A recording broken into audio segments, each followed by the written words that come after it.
Assalamualaikum warahmatullahi wabarakatuh. Saya Salman Sudamra, kelas Syariah B, Fakultas Ekonomi Syariah. Ingin menjelaskan tentang fi'il madhi dalam mata kuliah bahasa Arab. Dosen yang terhormat adalah Bapak Yasir Lubis, MA.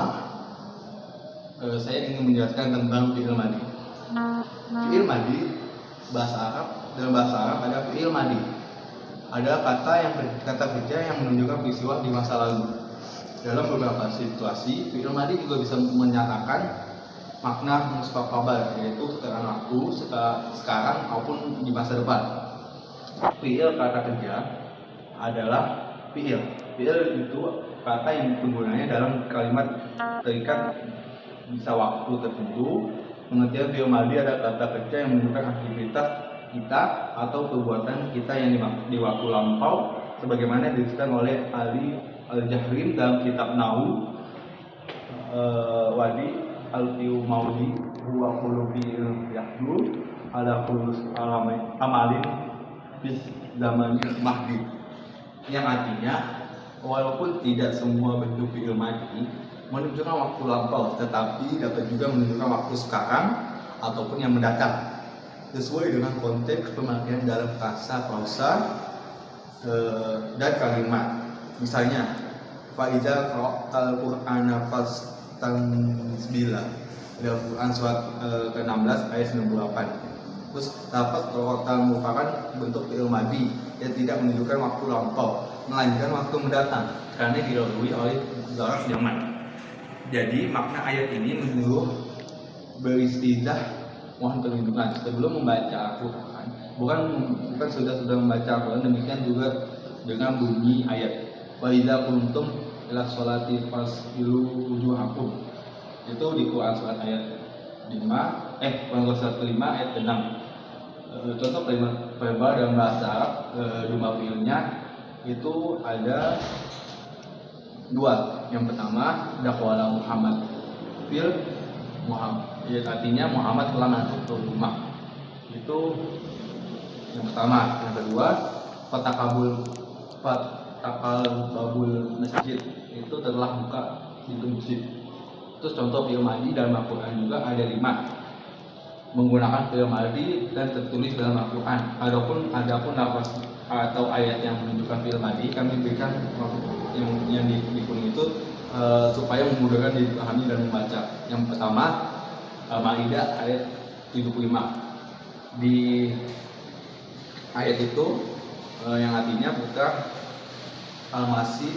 Maryam hanyalah seorang rasul. Sebelum pun sudah berlalu berapa rasul. Yang di garis miring itu Qolat adalah lafaz fi'il madhi di dalam Quran surat Al-Maidah ayat 75.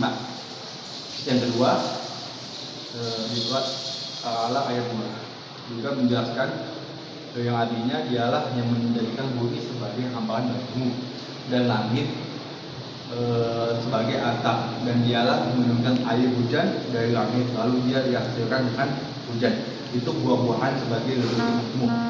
Terus di ayat yang ketiga di Quran surat Al-Baqarah yang di skripnya itu bi'ala, yang artinya dan ada beberapa rasul yang telah kami kisahkan mereka kepadamu sebelumnya, dan ada beberapa rasul.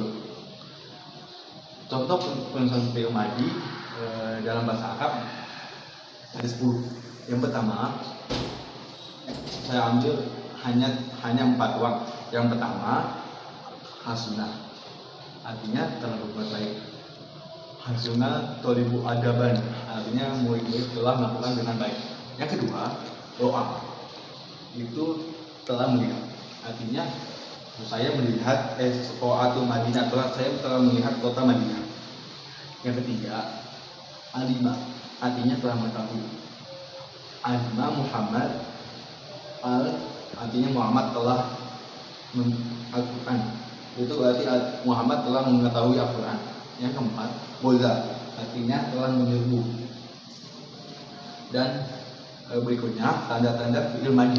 Yang pertama bisa diikuti dengan tatanis sakinah. Tas sukun atau mati yang menandakan makna pembuat. Contoh kalimatnya kode komas sholat. Lapasnya sholat dalam bahasa Arab dianggap sebagai pembuat, sehingga pada lapas koma harus ditambahkan tak sukun di belakangnya yang menandakan makna pembuat sehingga menjadi komat. Jika suatu fi'il ada tak sukun di belakangnya maka dia adalah fi'il madi, mungkin fi'il mudhari kan. Yang kedua bisa diikuti dengan tadamir kolomnya yang terdiri atas contoh kalimatnya katabat, kamu laki-laki telah menulis. Terus yang kedua contohnya kita bati, kamu perempuan telah menulis. Atau enggak juga katabat, aku telah menulis. Atau enggak katabatuma, kamu berdua telah menulis. Atau enggak katabatum, kalian laki-laki telah menulis. Atau enggak katabatana, kalian perempuan telah menulis. Jika kamu menemukan ada fi'il yang diberikan tatiku, maka dijamin itu adalah fi'il madi, tidak mungkin fi'il mudhari kan. Yang ketiga, pembagian fi'il madi itu ada yang aktif dan ada yang tidak pas, ada yang pasif. Kalimat kalau yang aktif artinya atau enggak kalimat yang pasif di. Fi'il madi maklum. Yang pertama fi'il madi maklum, kata kerja lampau bentuk aktif, contohnya ghafara artinya ghafur artinya mengampun. Fi'il madi yang kedua ada fi'il madi majhul, kata kerja lampau bentuk pasif, contohnya ghafira artinya diampuni. Pembahasan karena telah di fi'il maklum dan majhul insyaallah akan dibahas dengan artikel selanjutnya. Sekian dari saya sendiri, saya mengundur diri dan mohon maaf kalau ada kekurangan dan kehilapan dalam pembicaraan video ini. Jangan lupa subscribe, like, comment, dan share. Sekian dari kami. Wassalamualaikum warahmatullahi wabarakatuh.